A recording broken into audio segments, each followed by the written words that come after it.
a kid, I got a really great idea, and that great idea was that I was gonna do something nice for my dad. He's a farmer, always complained about his shoes being dirty, dusty, whatever, so when I was about 5 years old, I decided I'd wash them for him. Now when you're 5 years old, the best way to wash shoes, just throw them in the bathtub, put some shampoo in there, let them soak in there for a while. And so when I took him to my dad to show him what I did, he was a little bit less than enthused. I was really confused because, while I solved the problem, they weren't dirty, they weren't dusty anymore.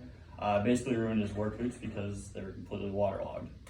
I feel like that's a situation that happens a lot. I set out to solve a problem, and in turn, I ended up creating a whole new one that was a little bit worse.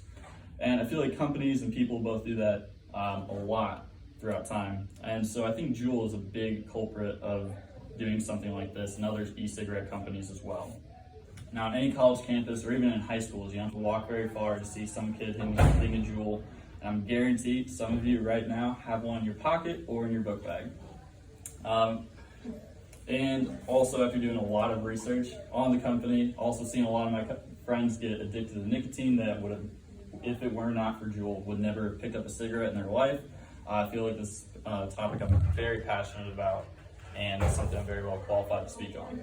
So my goal here today is just to inform you on the consequences of using Juul and the problems they've created after they were basically made to solve the problem of cigarettes.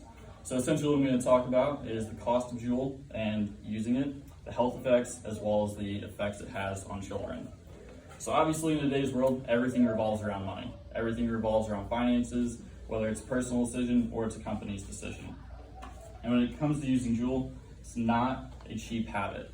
So at first, one Juul might be like 20 bucks or so. That's what the starter pack is on the website. Now replacing pods, that's where you're really gonna get into a lot of money being spent. So say a college student goes through a pod a day, I'd say that's pretty average. That's gonna be about 7 pods a week, 7 days, 7 pods, yeah.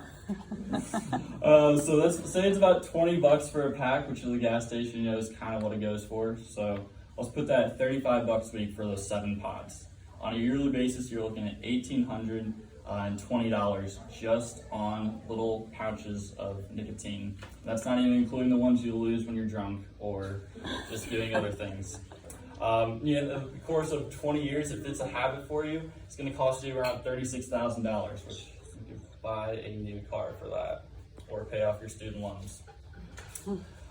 This is a big reason why, according to Adam Isaac at CNBC.com, in July, Juul received a valuation of over $15 billion. Now, obviously, most things can be put in terms of dollars and cents, but a big thing you cannot put into money or put a price tag on is your health.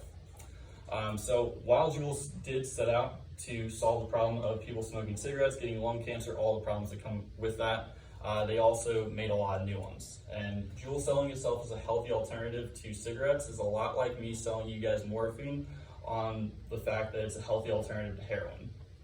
I'm right, however, I wouldn't recommend either as a habit. Now, according to the Center for Disease Control, one Juul pod has the same amount of nicotine as an entire pack of cigarettes. And nicotine does a lot of brain damage and can harm brain development, which usually your brain stops cooking or developing at the age of 25 or so.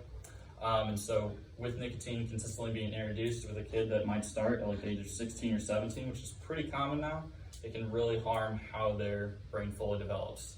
Really the scariest part is we don't know a lot of the long-term problems that come from using a Juul on a consistent basis because it just hasn't been around long enough. We're currently guinea pigs. Anybody that uses Juul or e-cigarettes, they're essentially guinea pigs into what the long-term effects will be. Because Juul didn't start till 2015, so it's impossible to know what the outcome will be in 60 years. Now, the reason Juul is so talked about isn't just the health effects or the cost, it's who they are marketed to and who's using it. Now, according to Time.com, 30% of high school seniors said they previously used Juul products or other e-cigarettes, which is pretty high. It's about 1 in 3. Now, the reason Juul is so appealing to underage kids was mainly because of the flavors they marketed, as well as the slick design, which vapes beforehand, you guys can probably remember, were very big, bulky, made a huge cloud of vaporizer, and it was just a nuisance. Now Juul is slick, it's like a flash drive, it doesn't give off that much smoke, and it gives off the delusion It's not that harmful. And also, the company will say that, it's illegal for anyone under the age of 21 to use it, but come on, if kids under 21 can get alcohol, they can get a Juul. Pretty simple. Now, while Juul as a company will definitely deny that they had any target or intention of going after, a younger demographic or people that had not smoked cigarettes, it's a company. They're always going to go for what's going to make them a profit. They're never going to turn down a new market. And especially in a corporate America like today, the bottom line is always what's most important.